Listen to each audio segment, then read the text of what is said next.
আমি তাপসী নাদেব। আজ 15ই আগস্ট স্বাধীনতা দিবস। 1947 সালে আমরা স্বাধীন হয়েছি এই 15ই আগস্টে। 1947 সালে আমরা স্বাধীন হয়েছি 15ই আগস্টে। সেই দিনটা আমাদের আবেগ এনে দেয়, কারণ আমাদের স্বাধীনতা এনে দিয়েছিল অনেক অনেক বিপ্লবীরা। অনেক অনেক বিপ্লবীরা নিজেদের প্রাণ দিয়ে। সেই বিপ্লবীদের আমরা কে কতজন মনে রেখেছি, কে কতজন মনে রেখেছি। কেউ ফাঁসির মঞ্চে প্রাণ দিয়েছিল খুবই অল্প বয়সে, যেমন শ্রী ক্ষুদিরাম বোস। কেউ বা জালিয়ানওয়ালাবাগের হাজার হাজার লোক প্রাণ দিয়েছিল ইংরেজদের গুলি বর্ষণে। কেউ বা ইংরেজদের হাত থেকে পালাবার জন্য, লুকিয়ে থাকার জন্য পথেই প্রাণ দিয়েছিল। ইংরেজদের বন্দুকের গুলিতে এই রক্তে রাঙা পথ ঘাট বিপ্লবীর জীবন দান আমরা কজনে মনে রেখেছি।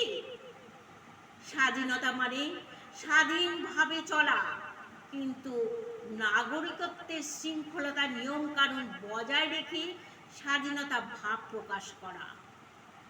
স্বাধীনতা ভাব প্রকাশ করা কেউ মনে রাখেনি। স্বাধীনভাবে কে কজন চলতে পারছে? এখন ছেলে মেয়ে কারোরই এখনো স্বাধীনতা নেই। হয়তোবা ইংরেজদের হাত থেকে স্বাধীনতা পেয়েছিল, কিন্তু এখন রাজা মহারাজা হয়তো নেই। আছে দলাদলি, গুন্ডামি, মস্তানি, তোলাবাজি।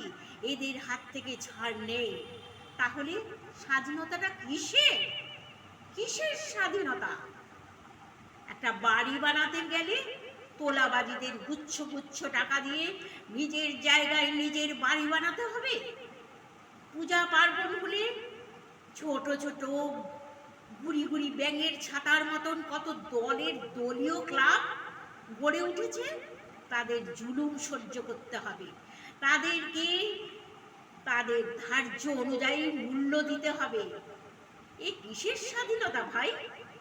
এগুলো যেদিন থেকে বন্ধ হবে, যেদিন থেকে মানুষ শান্তিতে নিরিবিলিতে আনন্দে জীবন ধারণ করতে পারবে, এদিন সত্যিকারের স্বাধীন দেশ বলা যাবে। কবির ভাষায়, স্বাধীনতার হীনতায় কে বাঁচিতে চায় রে, কে বাঁচিতে চায়? দাসত্ব শৃঙ্খল বল কে পরিবে পায় হে, কে পরিবে পায়? কেউ শৃঙ্খলবদ্ধ হয়ে বাঁচতে চায় না। সবারই স্বাধীনতা চাই, সবারই স্বাধীনতা চাই। এই স্বাধীনতা প্রথমত মেয়েদের তো একদমই নেই, ছেলেদেরও বলবো নেই। ওদের চাকরি নেই, বাকরি নেই, নিজের বাড়ি ঘর ছেড়ে দূর দেশে গিয়ে চাকরি নিতে হচ্ছে। যদিও চাকরি পেলেও তো প্রচুর টাকা ঘুষ দিয়ে চাকরি পেতে হচ্ছে। স্বাধীনতা, স্বাধীনতা কি জানি বাপু, এ কেমন স্বাধীনতা? নমস্কার, নমস্কার। আমি তাপসী নাদেব স্বাধীনতা নিয়ে কিছু বলার চেষ্টা করলাম। নমস্কার, নমস্কার।